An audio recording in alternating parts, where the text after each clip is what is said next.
ඇයි ලංකාවේ පාරිභෝගිකින් පොල් තෙල් වලින් ඈත් වෙන්නේ? මේක මට මතකයි සාමාන්‍යයෙන් 99 2000 අවුරුද්ද වගේ වුණේ. ඔය ගැන වෙනම කතා කරන්න ඕන මාතෘකාවක් ඕක. පොල් තෙල් තමයි අපි දන්න කාලෙක ඉඳන් ලංකාවේ මිනිස්සු ආහාර සඳහා පාවිච්චි කරේ. හැබැයි එකපාරට ලොකු මාකටිං රැල්ලක් ආවා පොල් තෙල් වලට වඩා vegetable oils හොඳයි කියලා. ඒක ඇත්තටම ඒක අපි පොඩි. දැන් හැමෝම පුළුවන් තරම් මේ පොල් තෙල් වලින් අයින් වෙලා මේකේ සෞඛ්‍යයට හිත කරයි එහෙම කියලා පොල් තෙල්ෙන් අයින් වෙලා අපි vegetable oils වලට මාරුණා.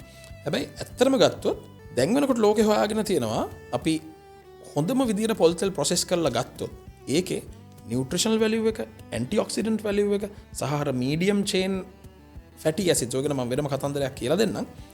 මේවත් එක්ක බලනකොට සාමාන්‍යයෙන් පොල් තෙල් නරක නෑ. පොල් තෙල් වල හොඳ ගතිගුණ තියෙනවා කියන එක අද වෙනකොට ලෝකෙ පිළි අරගෙන තියෙනවා. සහ ලංකාවේ පාරිභෝගිකයන්ගේ තියෙනවා මෙන්න මෙහෙම දෙයක්. අපි ලංකාවේ හැදෙන දේට වඩා පිට රටින් ගේන දේ හොඳයි කියලා අපි වැඳලා පිළිගන්න ගතියක් අපේ තියෙනවානේ.